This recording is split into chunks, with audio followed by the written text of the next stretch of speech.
Welcome back to Pindrop Perspectives, and boy oh boy, do we have a doozy for you in this episode.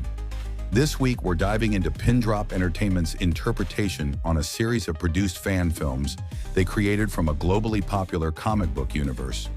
You're going to want a coffee and snack for this one. All right, Jen, take it away. Welcome to the deep dive.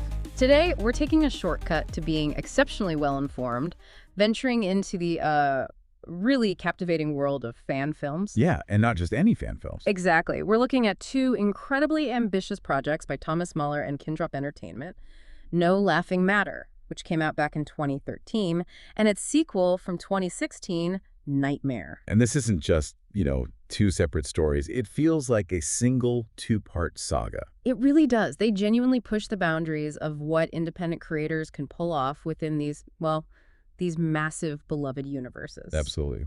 So our mission today is to unpack these films. First, we'll look at them individually, really dig into their unique stories, the characters who are pretty compelling, and the thematic stuff going on. And then we'll zoom out a bit, look at the bigger picture. Yeah, exactly. Analyze them as one cohesive project. By the end of this deep dive, you'll not only have a really solid understanding of how these films, stack up in the long history of Batman storytelling. Which is a huge history. Huge. But you'll also discover the surprising and honestly often brutal ways they reinterpret core DC Comics lore. They challenge some really fundamental ideas about the Batman we thought we knew. It's a fascinating journey we're about to take, actually. Because like you said, these aren't just simple retellings. They're bold, sometimes pretty unsettling explorations. Definitely unsettling. And to really get their impact, maybe we should just briefly touch on Batman himself, his legacy. Good idea, set the stage. Right. For decades, DC Comics has, meticulously built this whole universe around the Dark Knight. He's a figure defined by that incredible intellect, right? And the deep trauma from his parents' murder. The defining trauma. Absolutely. Yeah. And crucially, that unwavering moral code, the one that usually, prohibits killing. Usually. That's key here. It is. From the gritty streets of Gotham, which always feel crime-ridden, to those really deep psychological battles with his rogues gallery. Batman's story is often this raw, unfiltered look at justice, at fear, and the complexities of the human mind. The psyche, yeah. And what's so intriguing about No Laughing Matter and Knightmare is they aren't just playing in that sandbox DC built. They're kind of building their own darker castles in it, offering their own unique and, like you said, often brutal take on Batman and his world. That's a perfect way to put it, darker castles. Because this is a universe that almost invites reinterpretation, doesn't it? The core themes, loss, revenge, justice, that thin line between order and chaos, even sanity itself, they're so universal. They resonate so deeply. You really do. And these films, they lean right into that psychological depth, often with a shocking intensity. So let's unpack this. Let's start with No Laughing Matter, the genesis, really, of this whole sprawling nightmare. Sounds good. Where do we begin? Well, the film opens with a glimpse into Bruce Wayne's world. And it's immediately kind of different from what you might expect, especially, before he fully embraces the mask or maybe before it consumes him. Right. This is Bruce the businessman first. Exactly. Our sources show Bruce initially as this highly work-driven CEO at the university. He seems almost, absurdly focused on board meetings and business deals. Kind of detached from the chaos that's always brewing in Gotham. It's almost like a different person. It is. We see him confirming a board meeting ended 2 hours ago, taking calls from a Mr. Kinsey about info that won't be ready till morning, talking about a contract with Lucius Fox that needs city council approval. Very mundane corporate stuff. Totally. It's almost jarring to see him so deep in the bureaucracy, the global reach of Wayne Enterprises. It contrasts so sharply with the nocturnal vigilante. It makes you wonder about the sheer mental gymnastics required for that life. Well, what's really interesting there, and pretty smart for a fan film, is how quickly it sets up a version of Bruce who seems almost reluctant. Reluctant to fully engage with the Batman side, at least on the surface. That's a good point. He's presented as someone managing this huge global corporation. Tens of thousands of people depend on him. It immediately shows the scale of his double life, but maybe it also hints at him trying to find control in the structured world of business. As a counterpoint to the uncontrollable chaos he faces as Batman. Like seeking refuge in spreadsheets. Kind of. It's a subtle setup that really emphasizes his human side, his attempt at some kind of normalcy before everything just goes completely off the rails. And right there with him, a constant familiar presence.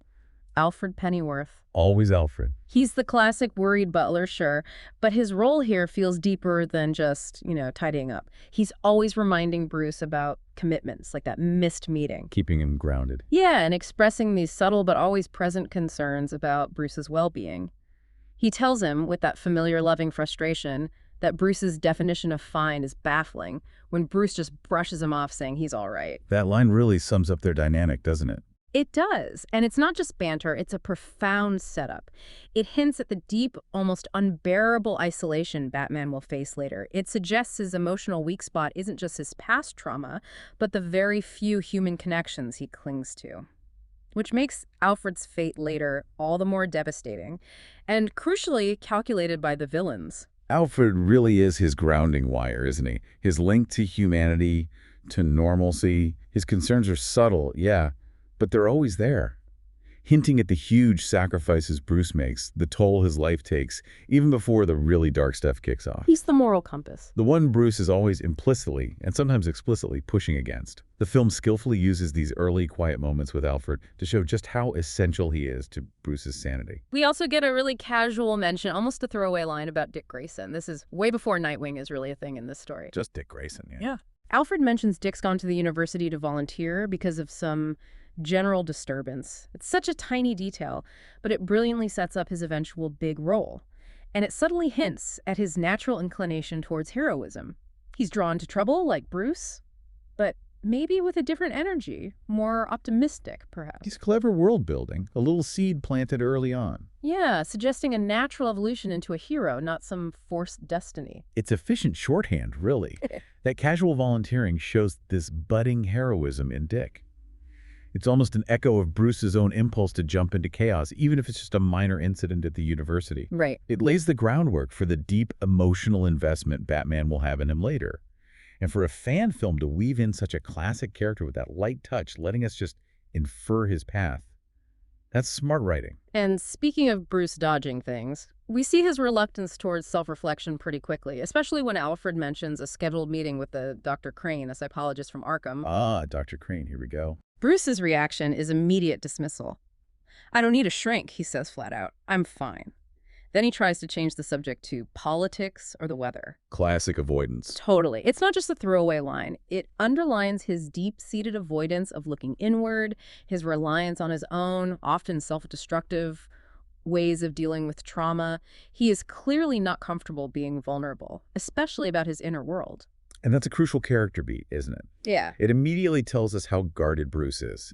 His aversion to vulnerability, especially about his deep psychological wounds, establishes this key element that's going to be exploited later. Weaponized, even, as the story unfolds. Yeah, definitely weaponized. His refusal to admit he might need help is a huge vulnerability in itself. And the film doesn't waste any time showing us that. It makes you ask, can someone that traumatized really escape their past without facing it head on? Which leads us right into that Crane encounter, because this is where the seeds of psychological intrigue really get planted, and the story starts taking its darker turn. The mood shifts. It does. Dr. Crane is introduced not just as a psychologist from Arkham Asylum, but also a university professor, a little detail that gives him this veneer of academic respectability. His reason for meeting Bruce, just an introductory meeting, supposedly for therapy. Yeah, supposedly. And even in this first meeting, Crane's persona is intriguing. He comes across as highly professional, right? But there's this definite undercurrent of something more calculating, something unsettling just beneath the surface. And you feel it immediately. It looks like a standard psych setup. But knowing who Crane becomes, Yeah. it's chilling to see him in this seemingly harmless role. The film uses this early scene masterfully to plant seeds of doubt about Crane's real intentions, even if we don't fully grasp them yet. Absolutely. And Bruce's deflection tactics are just fully on display here. Those repetitive lines, I don't need a shrink, I'm fine. Textbook avoidance. Walls going up. Exactly. He tries so hard to steer the conversation away from anything personal, pushing for politics or the weather. It just shows how guarded he is, how averse he is to any kind of vulnerability or deep personal questioning. He's building these walls around his internal world, and Crane starts testing them right away. But Crane is persistent. He doesn't back down easily. He shows this keen, almost predatory psychological insight. He keeps pushing with questions that dig right into Bruce's suppressed emotions. He goes straight for the jugular. He does, asking about anger, despair, true and utter sadness, and especially fear. Then he asks Bruce directly if he dreams of his parents. Bam! Right to the core of the trauma. Oof. This shows Crane's early subtle manipulation, his sharp understanding of the human mind way before he puts on the scarecrow mask. It's like a psychological chess match, and Bruce is clearly on the defensive. And here's where it gets really interesting, especially looking back. Crane isn't explicitly the villain yet in this film, but that insightful, slightly creaky line, "You're always in charge, aren't you, Mr. Wayne? Yet you're so alone, so isolated in your world." Chilling line. It totally hints at the deeper, more manipulative character under that professional mask. It's brilliant foreshadowing. It shows he sees right through Bruce's defenses, maybe even, cataloging his weak spots for later. It also taps into that classic Batman theme, his profound loneliness, even surrounded by allies. It's a moment that makes you wonder, right? Is Crane genuinely trying to help here? Or is he already gathering intel, identifying vulnerabilities for some future darker purpose? Yeah, what's his angle? That line about Bruce being alone and isolated is particularly sharp. It hits a core truth about the Batman character that you see everywhere. It strongly suggests Crane already has this fascination with Bruce Wayne, or at least he makes a chillingly quick and accurate assessment of his psychological state.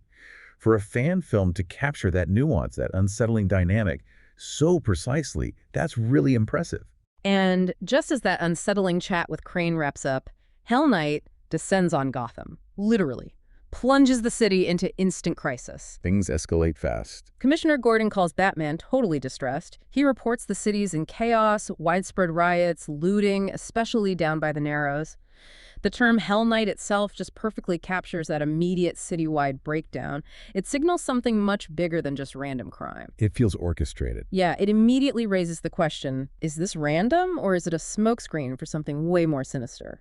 That term Hell Knight does a lot of heavy lifting. It's not just a crime wave, it's urban collapse. And it immediately signals a larger, more coordinated threat than just street thugs. It makes you ask, is this random or is it cover for a deeper plot? The pacing here is great, shifting quickly from that psychological tension to full-blown urban terror. On top of all that, there's another murder, a very public, very disturbing one. Vanelli Maroney's lieutenant is found hanging from the East Side Bridge, shot first. Gordon immediately blames a killer known as Holiday. Holiday, the long Halloween connection. Right. This establishes a key antagonist and a central mystery that's going to drive the story. It's a clear nod to that iconic Batman storyline, but here it's thrown right into the middle of this current escalating crisis, not a slow burn mystery like in the comic. Introducing Holiday early on, even if it's a reinterpretation, immediately grounds the fan film in familiar territory. Right. But it also sets up this complex detective challenge for Batman. It instantly creates this sense of impending dread, especially if you know the killer's pattern from the comics.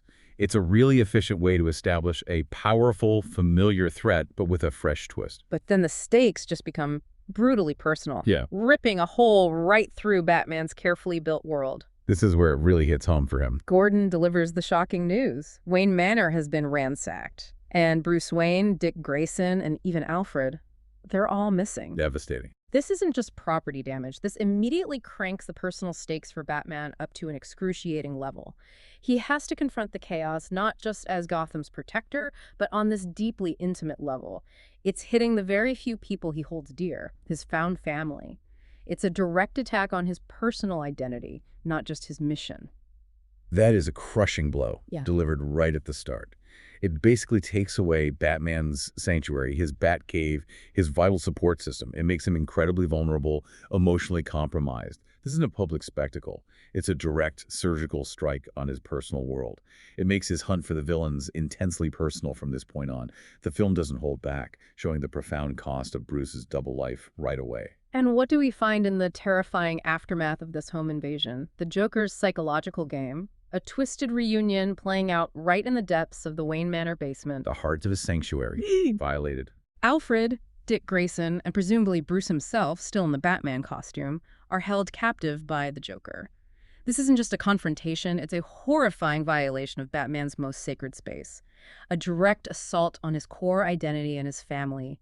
The intimacy of the terror here is just palpable. That immediate visual, Batman's closest allies captive, right there in his own home, it just amplifies the horror massively. It's not a public show for Joker. It's private, intimate terror designed purely for Batman's psychological torment. Joker has breached the most secure, most personal boundaries. He's basically telling Batman nowhere is safe, not even his sanctum.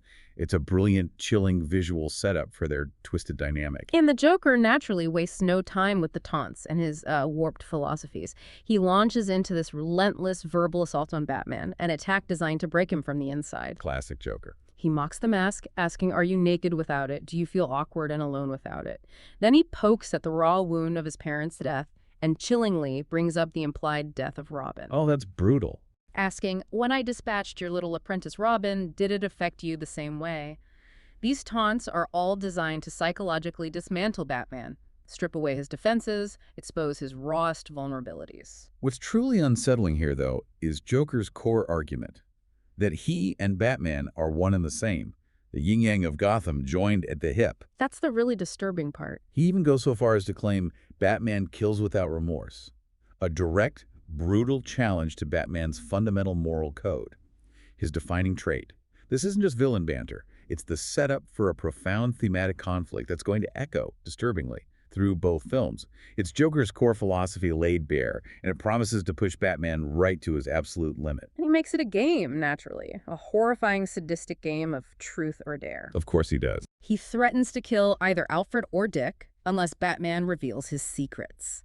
This chilling proposition just highlights Joker's perverse delight in chaos and psychological torture, turning Batman's deepest fears and loyalties into entertainment for himself.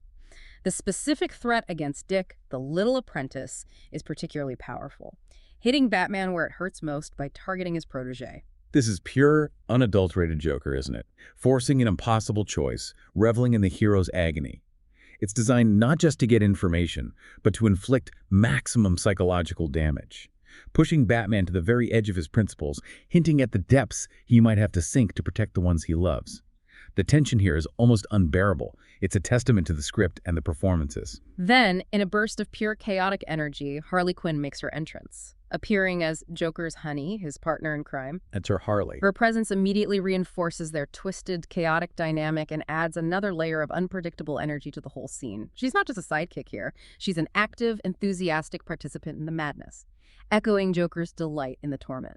Her arrival really solidifies this sense of a cohesive, though completely deranged unit of chaos. It also establishes her as more than just a passive follower. It suggests she has an active role to play in the bigger scheme, beyond just being Joker's accomplice. Her casual, almost playful demeanor in the middle of such horror is deeply unsettling, a perfect complement to Joker's intensity. And just suddenly as they showed up, Joker and Harley make this seemingly effortless escape, leaving Batman to deal with the terrifying aftermath. Vanish into the night. Afterwards, Batman has this conversation with Alfred where he tries to dismiss Alfred's observations about the Joker, trying to regain some control, But despite his outward calm, you can clearly see the suspicion underneath, and this renewed, almost desperate determination to find Nightwing. It highlights the deep personal impact of this whole harrowing encounter. His dismissal of Alfred's points is such a classic defense mechanism. He's trying to regain control after such a profound violation to compartmentalize the horror. But his immediate, almost obsessive focus on finding Nightwing reveals the deep, personal wound Joker inflicted, and how irrevocably these events have changed his priorities. This isn't just about catching a criminal anymore, it's about rescuing his family. And then, the chilling conclusion. A direct, ominous bridge to the next film, Knightmare. The perfect setup. Joker's final line, delivered right to Nightwing. "Welcome to the Knightmare, Mr. Grayson." It's an invitation not just for Nightwing, but for us, the audience, cementing these two films as a connected, continuous, and escalating story. It's a brilliant way to end, promising more terror is on the way. It's a perfect cliffhanger. Confirms that No Laughing Matter was just the beginning of a larger, more elaborate torment. It also instantly makes Dick Grayson the central figure in this unfolding nightmare, elevating his importance beyond just being Batman's apprentice. It's a bold statement that the focus is going to stay intensely personal for Batman in the next chapter. Which catapults us right into Knightmare, released 3 years later in 2016, and the unfolding horror of this two-part saga. The film kicks off with Batman actively hunting for the Joker. Picking up right where we left off. Yeah, highlighting his immediate preoccupation and relentless drive after everything that happened in No Laughing Matter. He's clearly consumed by the chase, operating on pure determination and this desperate need for resolution. This opening immediately establishes that continuity and the relentless nature of Batman's mission. The Joker's psychological torment and escape from the first film clearly weigh heavily on him, driving him to immediate, desperate action. It signals that the stakes set up earlier are still very much in play, maybe even higher, since Nightwing is still missing. We then see Batman's relentless pursuit lead him to this tense confrontation with Harley Quinn in a warehouse. Harley again. And her dialogue is really cunning, filled with lines like, "Good help is hard to find," remember that one, and casual mentions of booby traps. It immediately shows her intelligence and her unwavering, though twisted, loyalty to Joker. She's sharper than she often gets credit for. Definitely. And crucially, she also subtly reveals she knows about Dr. Crane's involvement. That's a key piece of info for Batman. And her escape. Using a small ball that explodes into smoke, classic Harley tactic, shows her cunning and agility. Harley's character here is portrayed as much more than just a clown. She's strategic, dangerous, and a critical piece of Joker's puzzle. Her knowing about Crane hints at a much larger, coordinated conspiracy and a more complex relationship between the villains than we first thought. Yeah, it suggests layers. Her evasiveness and misdirection aren't just character quirks, they're crucial plot devices that underline the sophistication of the villain's plan. It's a good example of how fan films can elevate a character beyond typical portrayals. And speaking of Crane, we're quickly and horrifyingly introduced to Scarecrow, who is unequivocally revealed to be Crane in costume. The transformation is complete. He's torturing Nightwing, calling him chillingly Subject 13 inside Arkham. The explicit description of Nightwing screaming in absolute agony under the fear gas immediately establishes Scarecrow's brutality and the film's much darker, more visceral tone. It's a definite shift in intensity. And his chilling line about this subject proving to be very worthwhile for testing. It just underscores his cold, scientific approach to torture, blurring the lines between doctor and monster. This is where Crane's duality truly comes into play, and it's profoundly disturbing. We saw him as the probing, unsettling psychologist in No Laughing Matter, but here he seamlessly flips between being the menacing Scarecrow, inflicting horrific pain, and the meticulous Dr. Crane, diligently taking notes on his subject. It's terrifying. This ability to switch personas, to be both the detached scientist and the brutal torturer, is a core, terrifying element of his character. It makes you wonder, does one persona just feed the other, or is it all a calculated facade? While Batman's dealing with Harley, Commissioner Gordon is also working the case from his end, diligently. Gordon's always on the job. He visits Arkham, questioning Crane about where Joker might be operating. Crane's answers are evasive, naturally. He claims he has no relevant info, despite his casual remark about his fondness for chatting up the criminally insane. That line itself is suspicious. It immediately raises red flags, initial suspicion, highlighting Crane's duplicity right from the start. Gordon's persistence here is a consistent theme, isn't it? Shows his unwavering dedication to Gotham and his alliance with Batman. Even against Crane's smooth deflections, his detective instincts are clearly buzzing. Crane's claim of no info on Joker, despite that fondness for chatting, that's a significant red flag that both Gordon and, by extension, Batman should notice. It's a subtle clue the film expects you to remember. And then a really significant moment happens.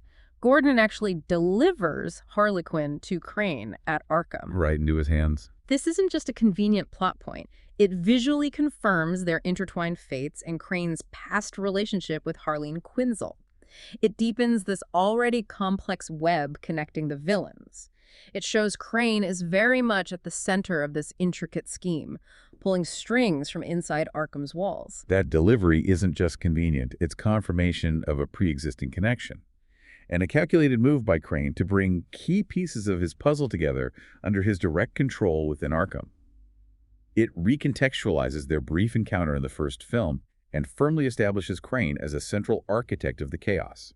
It's a brilliant way to visually connect the dots for us. While all this chaos is unfolding, Bruce is back in the Batcave doing painstaking detective work. Back to basics. Poring over Halloween security footage trying to make sense of Hell Night. Oh, Alfred provides a critical lead, a nugget of info from Mr. Lin, the dry cleaner. the dry cleaner. Yeah, who saw costumed youths harassing a man in a trench coat and mask.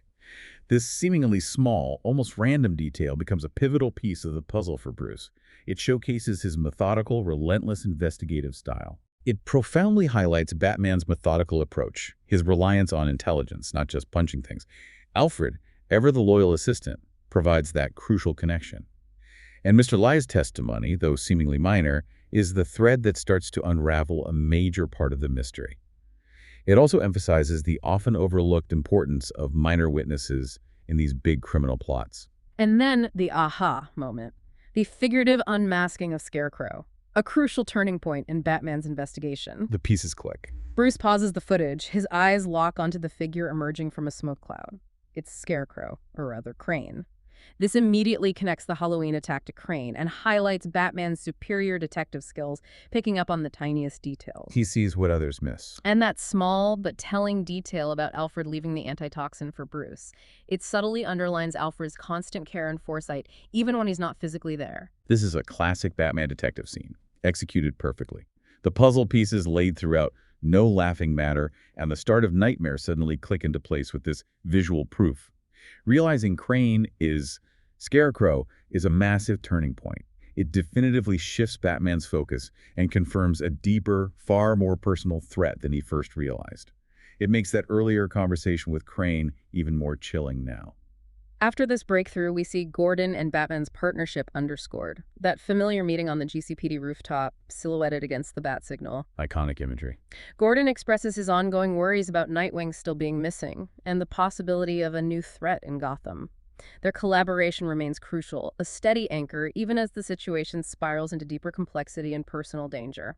It's a reassuring constant in a world of growing chaos. This consistent partnership, even amidst escalating chaos, shows the resilience of their alliance.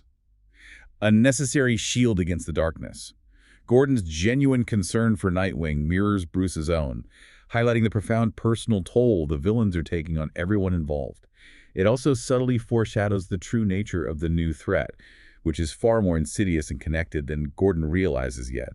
It makes you wonder how long their alliance can withstand such profound attacks. And the plot thickens even more with the introduction, or reintroduction, of Calendar Man, Julian Day. Oh, Julian Day, always an interesting one. He's locked up in Arkham, but he's absolutely convinced he knows the identity of an imposter holiday killer, a killer who he emphatically states is definitely not Alberto Falcone, dismissing him as a half-witted fool. He sounds quite certain. Day desperately wants to talk to Batman. He presents this potentially crucial, though highly unreliable source of information for Batman. Calendar Man here is a fascinating, if unstable, informant.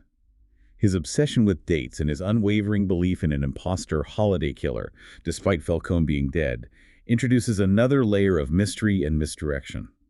He holds a key piece of information, but Crane handles him expertly, which immediately makes his knowledge suspect to us, the audience, even if Batman isn't fully aware yet of the scale of Crane's deception. And Crane's deception regarding Day is truly elaborate, chilling, really. He conducts this manipulative interview with Day, a masterclass in psychological gaslighting. He plays him perfectly. He denies Day's desperate request to see Batman, dismisses his claims as mere ramblings of a madman, and even orders an increase in Day's meds to keep him quiet. All while falsely telling Day that Batman is on his way, maintaining this cruel charade that feeds Day's delusion while containing him. That scene perfectly illustrates Crane's genius for manipulation.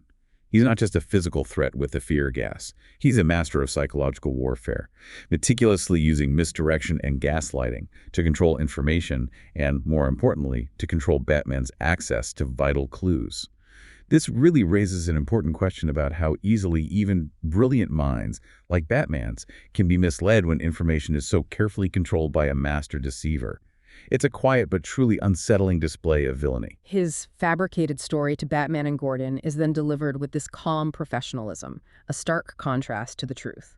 The mask is firmly in place. Crane claims Day got agitated, attacked guards, had to be sedated. Then he dismisses Day's critical information as the ramblings of a madman, suffering from severe psychosis and delusions, even suggesting 2, maybe more, personalities.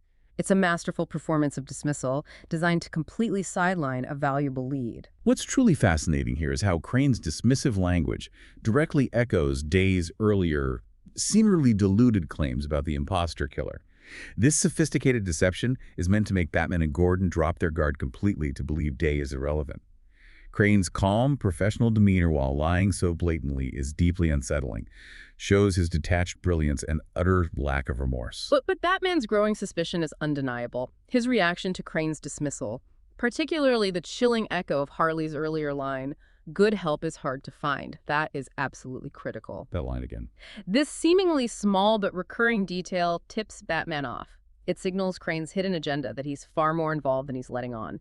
It's a brilliant piece of recurring dialogue, a linguistic breadcrumb that subtly but powerfully links these seemingly separate villains, suggesting a grander conspiracy. That repeated line is incredibly clever. It's a subtle but powerful link, a linguistic breadcrumb that Batman, with his keen ear for patterns and sharp intellect, instinctively picks up on. It provides that crucial aha moment for him, confirming something is deeply wrong with Crane, that he is in fact a central player, not just a detached doctor. It's excellent storytelling, using dialogue to drive plot and character insight. As Batman presses on with his investigation, the nightmare for Nightwing just keeps getting deeper. Batman uses Alfred to methodically triangulate the locations of the holiday killings, reinforcing his systematic, relentless approach. Connecting the dots. The inclusion of the East River Bridge, the Narrows, the university as key locations. It not only narrows down the killer's pattern, but also implicitly links the ongoing terror to the initial chaos and personal attacks from No Laughing Matter. Shows a disturbing continuity. This detective work is quintessential Batman. Systematic, detail-oriented, relentlessly driven by clues. The triangulation not only helps him narrow down the killer's pattern, but also implicitly links the ongoing terror to the initial chaos and personal attacks from the first film. It highlights his dedication to solving the puzzle, even as the personal stakes are just ratcheting up. But while Batman's investigating, Scarecrow Crane is subjecting Nightwing to intense fear gas torture back in Arkham. The horror continues. The explicit description of Scarecrow asking the question, "Do you remember the question?" and Nightwing's desperate, fear-induced cry for Alfred Pennyworth, that is a gut-wrenching moment. Oh, absolutely brutal. It directly links Nightwing's suffering to Batman's personal life, effectively weaponizing his closest relationships, twisting Nightwing's trauma into a tool against Bruce. That scene is profoundly impactful. It shows the ultimate escalation of the psychological warfare here. Scarecrow isn't just torturing Nightwing for information. He's torturing him to get a reaction, a specific name, that will directly wound Batman. It reveals the true target of the fear gas isn't just Nightwing's mind, but Batman's emotional core, his very humanity through his loved ones.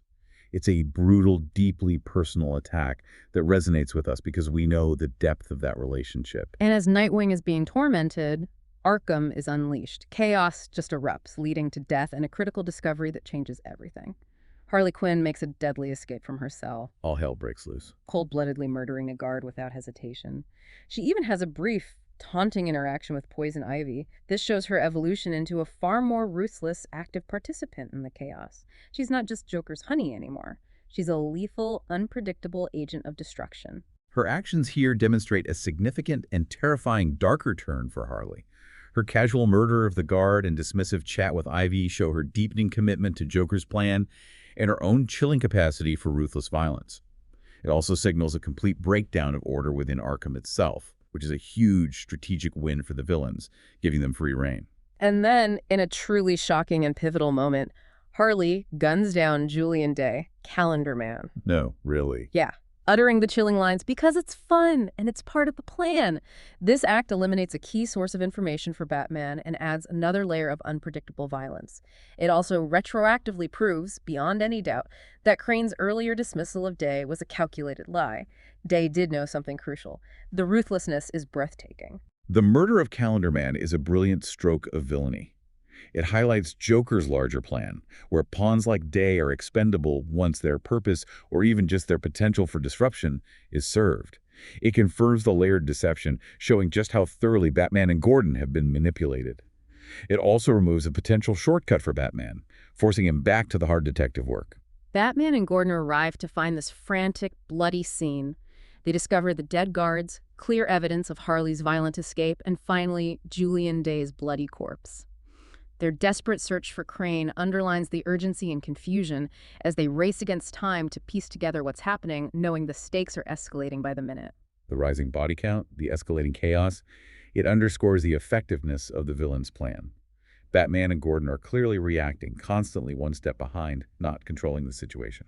The mounting personal stakes create palpable tension for the listener, as we know they're closing in on a devastating truth. The moment Batman and Gordon find Nightwing is utterly gut-wrenching. He's strapped in the interrogation room, barely conscious, his body just racked with pain and fear. But he manages to utter one crucial, agonizing warning. Alfred. Oh no, Alfred. That single word immediately shifts the entire focus of the story. It intensifies Batman's personal anguish to an almost unbearable degree, confirming his mentor is now directly targeted in mortal danger. Nightwing's whispered warning is a pivotal, heart-stopping moment. It transforms the investigation from a search for a general threat into an intensely personal race against time to save Alfred. It confirms Joker's ultimate goal: to attack Batman through his emotional connections, to shatter the very few bonds he still has. It's a brutal, direct assault on Batman's emotional core. And that's where Barbara Gordon, Oracle, provides absolute critical assistance, once again proving her indispensable value. Oracle to the rescue. As Batman races out of Nightwing's room, she becomes his remote support, his eyes and ears, rapidly tracking Alfred's GPS to Wayne Manor, and revealing thermal imaging that shows someone there with him. Dread. Just pure dread. It builds immediate dread, knowing Alfred isn't safe anymore but is now the direct target of Crane's twisted game. Oracle's role is crucial here. She is Batman's digital extension, his lifeline, extending his reach and intelligence in a moment of extreme crisis. Her immediate confirmation of Alfred's location and the presence of another figure with him solidifies the horror and the urgency, directly guiding Batman to the climactic confrontation. It's a reminder that even the most formidable heroes need support, and that support is now under direct threat. And that devastating culmination arrives, predictably and terrifyingly, at Wayne Manor, transforming a symbol of sanctuary into a scene of ultimate revelation and devastation. This is it, the moment we feared. We witnessed the gut-wrenching scene at Wayne Manor's graveyard, where Scarecrow, now fully revealed as Crane, brutally murders Alfred Pennyworth with a knife. Oh, God. This isn't just a casualty. This act strikes at the absolute core of Batman's emotional world, obliterating his last direct connection to his past, his humanity, his capacity for unburdened love. It's the ultimate betrayal of his trust, the ultimate violation. Alfred's death is arguably the single most devastating blow in this entire saga, a narrative choice that sets these fan films apart from almost all mainstream adaptations. He's been Bruce's surrogate father, his moral anchor, his most steadfast ally, the keeper of his humanity. His brutal murder isn't just a casualty, it's a direct attack on Bruce Wayne's very identity, robbing him of the last vestige of his pre-Batman life and pushing him to his emotional breaking point. It's a moment designed to absolutely shatter the hero. Batman arrives, landing on a lawn, and his immediate descent into raw grief and unimaginable rage upon finding Alfred is palpable. A visceral scream of agony, his brutal fight with Scarecrow, compounded by the fear gas, shows him pushed to his absolute limits, his control fraying. He's losing it. Completely. Scarecrow, with chilling detachment, even taunts him, saying, "You really are an amazing specimen. The fortitude it takes for a man to escape death as a child and to literally watch his own family die in front of him. You have carved a life out of violence and do not kill. Do you realize how amazing that is?" He's twisting the knife, pushing Batman to break his fundamental rule. This confrontation is charged with immense emotional weight, maybe more than any other in these films. Scarecrow isn't just fighting Batman physically, he's dissecting his psyche, exposing his deepest, most primal fear, being utterly alone, and relentlessly challenging his most fundamental rule, his no-kill vow. The fear gas amplifies Batman's already overwhelming internal turmoil, making him profoundly vulnerable to his own rage and despair. It's a psychological crucible designed to break him. And then something unprecedented happens, something that truly rewrites the character of Batman as we know him, the chilling unmasking and confession. The truth comes out. The pivotal moment where Crane removes his hood, reveals himself not just as Scarecrow, but gloatingly declares he's the true holiday killer. He confesses to orchestrating everything, running everyone around Gotham, setting my plan in motion, letting Batman troll the streets for a killer that didn't exist. Unbelievable manipulation. This revelation exposes Crane's genius-level manipulation and his ultimate insidious motive to break Batman psychologically, to push him into a corner he can't escape from, where his principles just crumble. This revelation is a brilliant, shocking twist on the Holiday storyline, making Crane not just a villain, but a master manipulator of perception, a cruel puppet master. The fact that he meticulously created a phantom killer just to make Batman troll the streets, it highlights the sheer scale of his psychological game.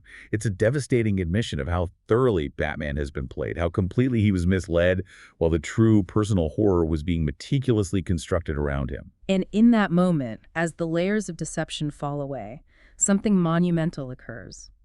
Batman, consumed by unimaginable grief and rage over Alfred's murder, brutally pummels Crane to death. He did it. He crossed the line. This is a monumental seismic breach of Batman's most sacred defining rule, his no-kill vow.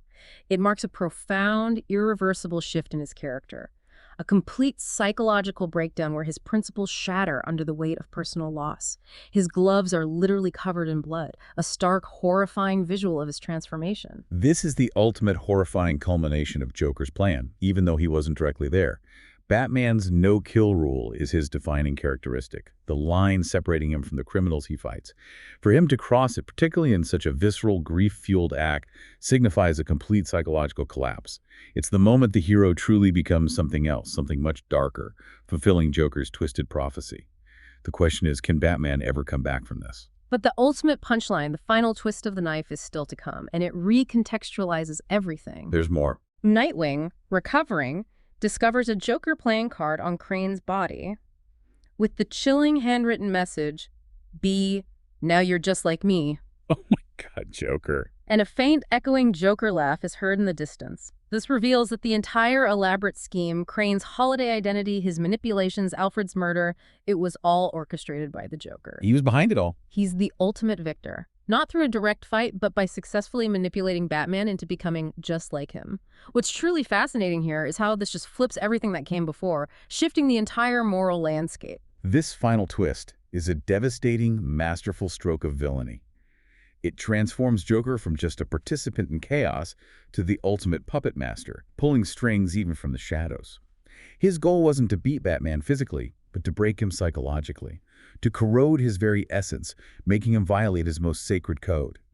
It implies a victory far more profound and insidious than any physical fight could achieve. Batman has been forced to become his greatest fear, a killer. It makes you realize the true scale of Joker's terrifying genius and the depth of his understanding of Batman's psyche. So, okay, we've walked through the individual horrors and the meticulous narrative buildup of No Laughing Matter and Knightmare. Now, let's try and connect these nightmares.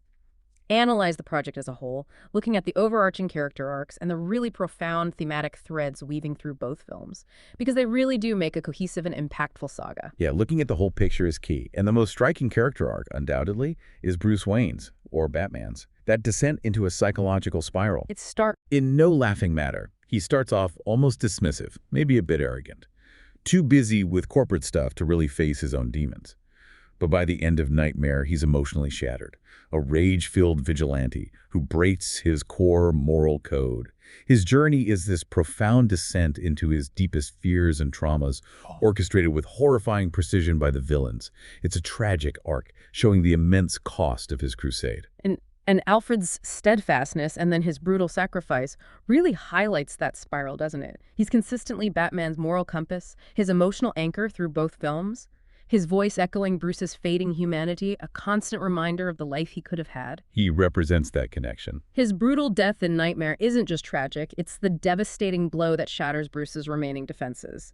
Leaves him truly alone and vulnerable, just as Scarecrow and ultimately Joker intended. It's the final push that sends Batman right over the edge. Dick Grayson's ordeal is another key arc that really escalates in importance. He's just a casual mention in No Laughing Matter, right?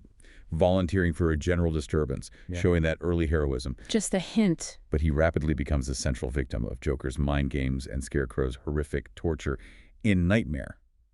His suffering, culminating in that fear-induced cry for Alfred, embodies the intensely personal stakes of this whole saga for Batman, and the tragic consequences of his war hitting those he cares about most. He becomes a living embodiment of Batman's vulnerability.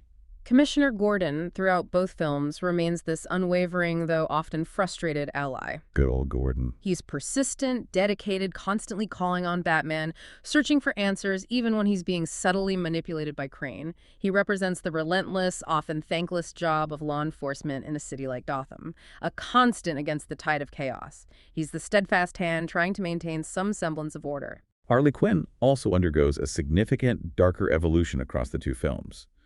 In No Laughing Matter, she's Joker's chaotic honey, a partner in his twisted game, maybe more playful than truly evil.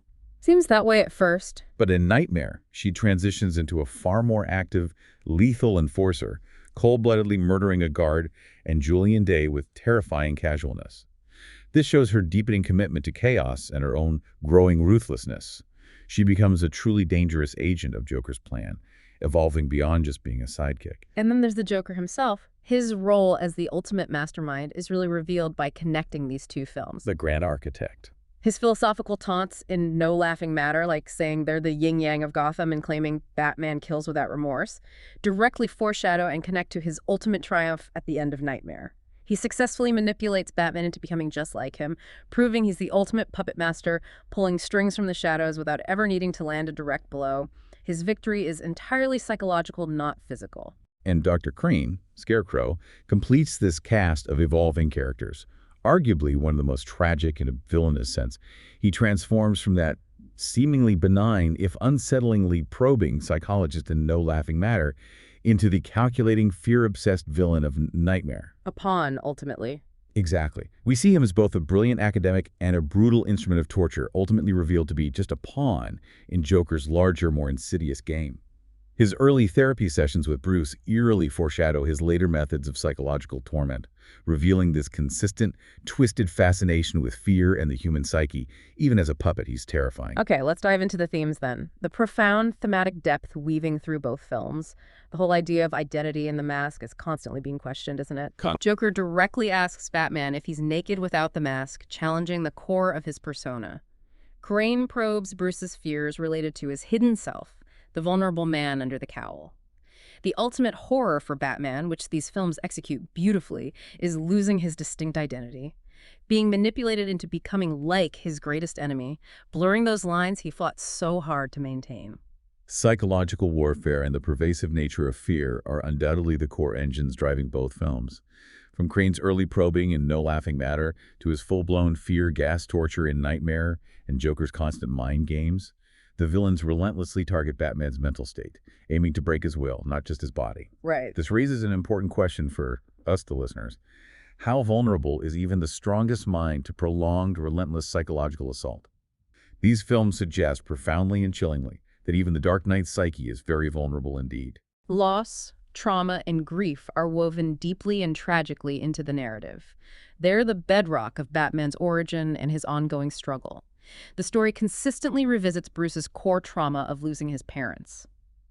Joker explicitly brings it up in the most cutting way possible. Twisting the knife. And Alfred's death in Knightmare serves as this devastating reenactment of that original loss.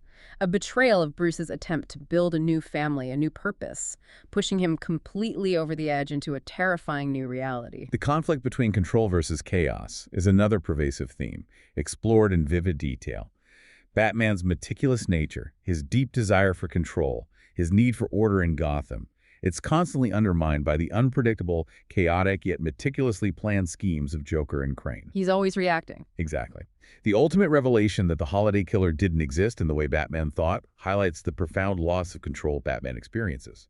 Realizing he was chasing a phantom while the true threat unfolded exactly as planned, it's a masterclass in misdirection. The films also offer a really layered and nuanced exploration of the nature of villainy itself. It's not just one type. Right. You have Joker as the orchestrating mastermind, the true puppet puller, whose victory comes through psych manipulation, not force. Scarecrow functions as the brilliant but psychotic academic, a precise instrument used for specific psychological terror. That's all. And Harley Quinn is the chaotic, increasingly lethal enforcer, a willing agent of destruction.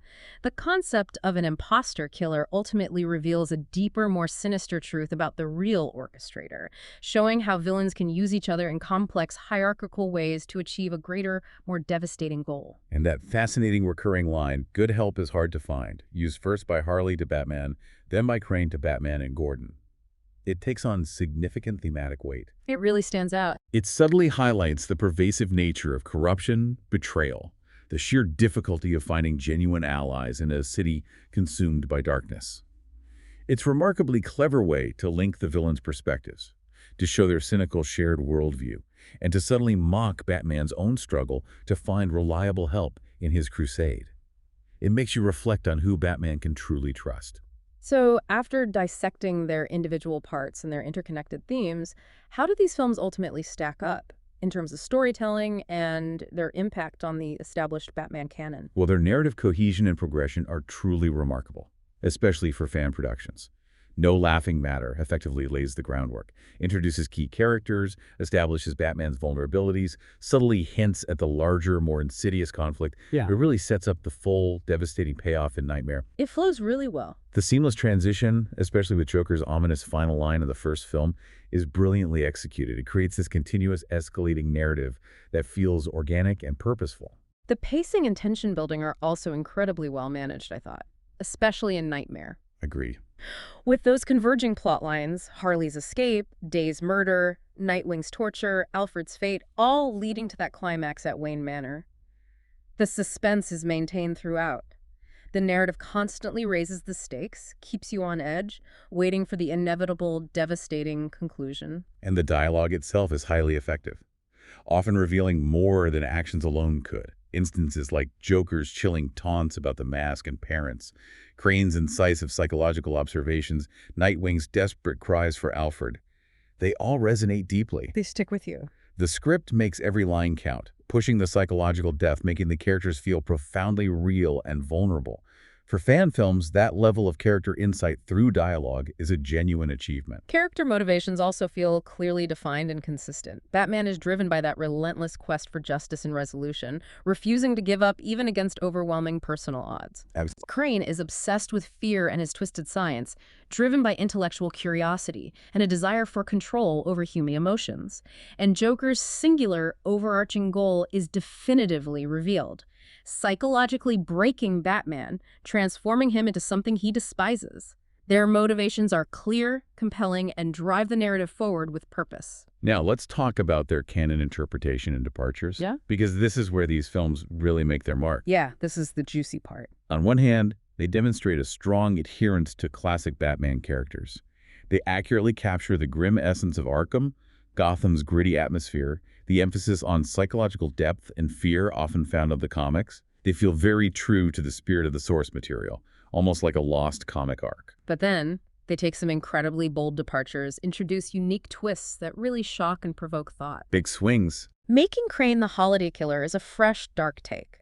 But even more importantly, the revelation that Joker orchestrated Crane's entire plan, that Crane was just a brilliant pawn, that's a truly dark and innovative twist on the long Halloween narrative. It reframes everything. And perhaps most significantly, the death of a character as foundational and beloved as Alfred, coupled with the implied death of Robin, those are incredibly impactful choices.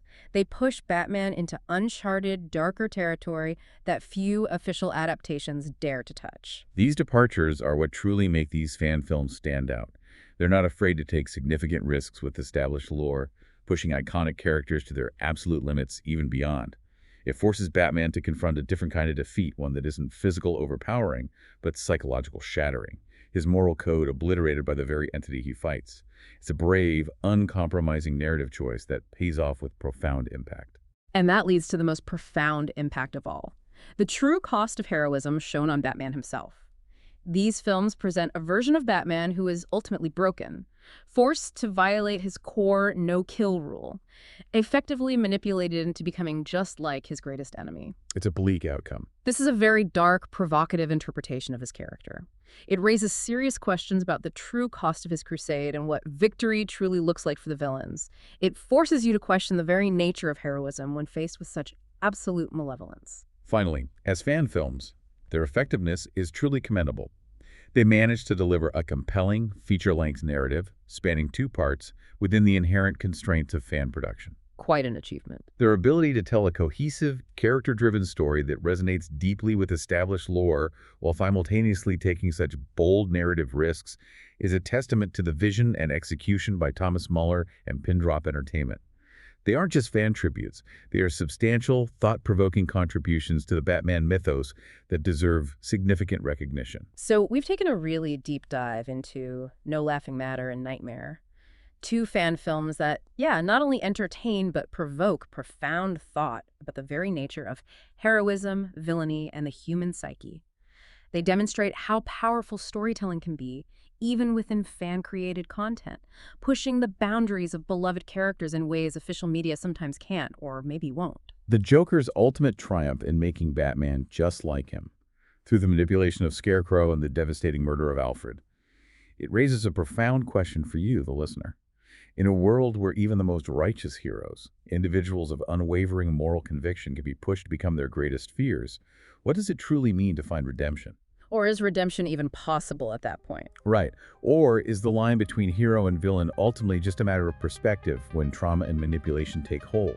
It leaves us wondering, how does a Batman fundamentally broken and forever changed by such a profound violation of his core self continue his crusade? And what kind of city will he now protect? We hope you enjoyed this episode of Pindrop Perspectives. If you want to catch up on both No Laughing Matter and Knightmare, you can watch the films in their entirety on Pindrop Entertainment's YouTube channel.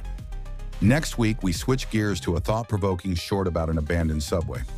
As always, remember, keep your perspective open. Artificial intelligence was used to assist in generating audio content for this episode.